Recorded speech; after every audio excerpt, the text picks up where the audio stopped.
Hello everyone, welcome back to SR Education।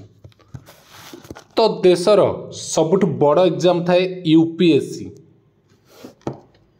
तो किए दे पारे यूपीएससी परीक्षा, तो कौन रही एज क्राइटेरिया आउ क्वालिफिकेशन कौन दरकार, तो डिटेल्स आम देखा वेरी शॉर्ट वीडियो रे। तो देखो प्रथम कथा हूँ कौन यूपीएससी एग्जाम आम कंडक्ट कराए कौन दुईटी स्टेज तीनो स्टेज रे प्रिलिम हुए, तापर प्रिलिम रो क्वालिफाई कले मेन एग्जाम दवा को पड़े।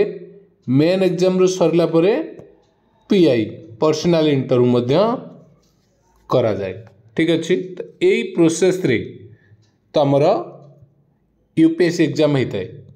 तो यूपीएससी एग्जाम कौन रही एज क्राइटेरिया, तो प्रत्येक प्रतियोगितामूलक परीक्षा परी यूपीएससी परीक्षा पर किसी नियम और नियमावली प्रस्तुत करा जायछि।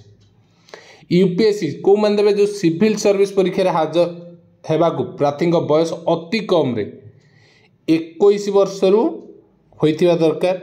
एथि सहित सर्वाधिक बयस केते 32 21 रु 32 वर्ष भितर रहिबे। तथापि संरक्षित वर्ग मान सर्वाधिक बयस मध्य आराम प्रदान कराई, जमती कौन ओबीसी पाई रिलैक्सेशन थाए, एससी एसटी पाई थाए। ओबीसी पाई 3 वर्ष, एससी एसटी पाई 5 वर्ष एज रिलैक्सेशन थाए। तो कौ मान दियंते जो माने कौन होगा चाहूथे आईएएस आईपीएस, तो से माने ए एग्जाम दे था। तो 2024 सेप्टेम्बर 20 रे यूपीएससी मेन परीक्षा अनुष्ठित हो। सेमिति यूपीएससी 2024 जो मार्च 5 में आवेदन करा जाउछि। यूपीएससी प्रिलिम परीक्षा मार्च 5 रे तबे आवेदन आरंभ होइछि। यूपीएससी सीएससी प्रिलिम परीक्षा मे 26 रे अनुष्ठित हो। मार्च जो अच्छे 5 में आवेदन करा मे 26 रे परीक्षा हे। जो प्रार्थी मैंने सफल हे से यूपीएससी मेन एग्जाम 2024 आवेदन करने को पड़ो। से सेप्टेम्बर 20 रे यूपीएससी मेन परीक्षा अनुष्ठित हो। पुणी यूपीएससी परीक्षा कैलेंडर 2024 रे को विज्ञप्ति www जो अच्छी upsc.gov.in रे विज्ञप्ति जांच करेंगे। तो जो मैंने मेन परीक्षा रे सफल हे पर्सनल इंटरव्यू डक। देखो केते थर जड़े दे पार परीक्षा, यूपीएससी अटेम्प्ट लिमिट केते जड़े केते थर यूपीएससी परीक्षा दे पारे। जड़े यूपीएससी परीक्षा देबे सर्वाधिक थर आवेदन करें। यूपीएससी सिविल सर्विस परीक्षा रे विभिन्न विभाग प्रयास संख्या भिन्न भिन्न भाव स्थिर करा जायछि।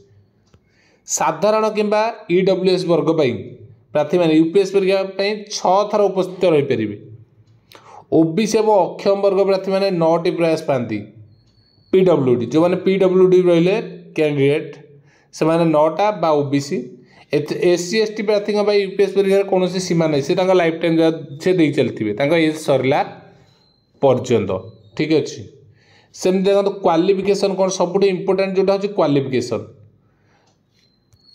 तो आईएएस जो रही आईएएस एजुकेशनल क्वालिफिकेशन कौन आईएएस यूपीएससी परीक्षा उत्तीर्ण होले जड़े आईएएस को द्वादश बोर्ड परीक्षा जोग देवा किंबा निर्दिष्ट स्ट्रीम रु स्नातकोत्तर माने +3 सरी ग्रेजुएशन करें बाध्यतामूलक। से जेकोसी विषय रे स्नातक व स्नातक डिग्री हासिल करते आवश्यक। पुणी जदि हासिल करेंगे जे किंतु जो विद्यालय स्नातक हासिल कर निश्चिंत भाव केंद्र किंबा राज्य सरकार किंबा यूजीसी अधीन 1956 जो धारा 3 अनुजाई स्वीकृति होता जरूरी। जदि यूनिवर्सिटी कौन स्वीकृति प्राप्त न हो अलाउ करा तो ये अपडेट। Thank you.